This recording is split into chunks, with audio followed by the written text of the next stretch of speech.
Welcome to the WHHI Daily News. I'm Robyn Zimmerman. Let's begin with today's news headlines. The Jasper County Animal Rescue Facility needs some rescuing of its own. While its board of directors reorganizes the management of the dilapidated facility, nearly $6.5 million is being requested from the state's budget to help build a new animal shelter that would be given a 20% match from Jasper County to build a new shelter. The shelter's board president, vice president, and at least 5 board members have resigned over the last year. So the board is reorganizing and planning a new facility to replace the one that sometimes houses as many as 300 animals. Well, currently in South Carolina, teachers who want to change jobs during the school year can have their certifications revoked, which certainly doesn't help with the state's teacher shortage. The State House has unanimously approved bills to give teachers more flexibility, but the legislation hasn't cleared the Senate yet, and there's only a week left in the session. Over 160 teachers last year had their certification suspended because they wanted out to follow a spouse to a new job or to care for a relative. So House members this week added that already passed bill to Senate-passed education legislation in an effort to keep the job change bill alive. And finally, there's a different kind of summer camp for daughters or granddaughters on Hilton Head Island. The Island Rec Center and Hilton Head Fire and Rescue is holding its first ever summer camp for girls who are interested in careers in firefighting and emergency medical services. The program is targeting girls aged 12 to 18 and promises to teach firefighting skills, offer EMS training, and also teach vital life skills to help girls learn leadership, enhance their confidence, and strengthen mind and body. The camp runs the week of July the 22nd and only costs $5. And we understand it's already full, but they're going to expand enrollment. You can find out more at islandreccenter.com.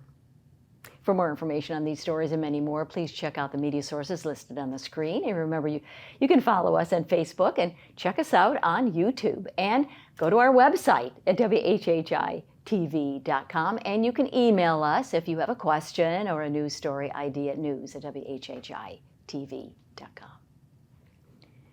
And now let's check out sports with Justin Jarrett. Justin? Hey, it's time for Last Night in the Loco on WHHI, powered by LocoSports.com. The Class 4A soccer playoffs rolled on last night, and May River's girls joined the boys in the lower state semifinals, as Brooke, Dalton, and Zoe Stevenson found the back of the net, and Lexie Lagan kept a clean sheet in goal to power the Sharks to a 2-0 win at West Florence. May River travels to James Island for a third meeting with the Trojans on Saturday. But it was the end of the road for the Hilton Head Seahawks, who ran into a buzzsaw at AC Flora and were blanked 5-0. Terrific first season under coach Kyle Newcomb. Beaufort High's girls saw their state title hopes dashed in a penalty shootout against Gilbert, as the Eagles misfired on their first chance and the Indians buried all 5 of their penalties to advance in Class 3A. Brutal end to a sensational season. But it wasn't a bad night for Beaufort in the end, because the baseball team pulled off an upset on the road, rallying for 6 runs in the final 2 innings for a 6-3 win at Gilbert. Gunnar Hollingsworth went the distance on the mound, and Malcolm Webb led a 10-hit attack for the resurgent Eagles, who were 1 win away from advancing to lower state. The softball teams from May River and Colleton County stayed alive, as Anna Caraballo tossed a shutout and added 2 hits in a 7-0 win over Westside, and the Cougars ousted Northwestern 5-1. Both face another elimination game Saturday.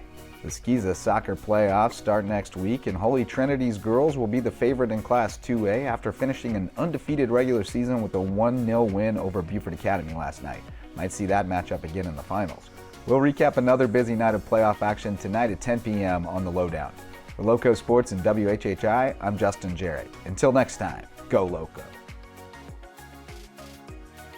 Thank you, Justin. This weather has been absolutely beautiful. Will it continue, Maria? Thanks, Robyn. Yep, so taking a look ahead, it does look like this hot weather is here to stay, and we're going to see the temperatures continue to go up as we get through this week and going into next week, but with that is going to come some thunderstorms. So taking a look at Saturday, it's going to be cloudy throughout the day with thunderstorms later in the evening. Hilton Head's going to have a high of 78, a low of 70. Bluffton's going to have a high of 80, a low of 68. And Beaufort's going to have a high of 79 and a low of 68. Come Sunday, it's going to be cloudy with scattered thunderstorms throughout the day, but they should be clearing up by the evening. Hilton Head's going to have a high 80, a low of 69. Bluffton's going to have a high 81, a low of 67. And Beaufort's going to have a high 80 and a low of 68. The sunrise for this weekend is going to be at 6:33 and sunset's going to be at 8:06.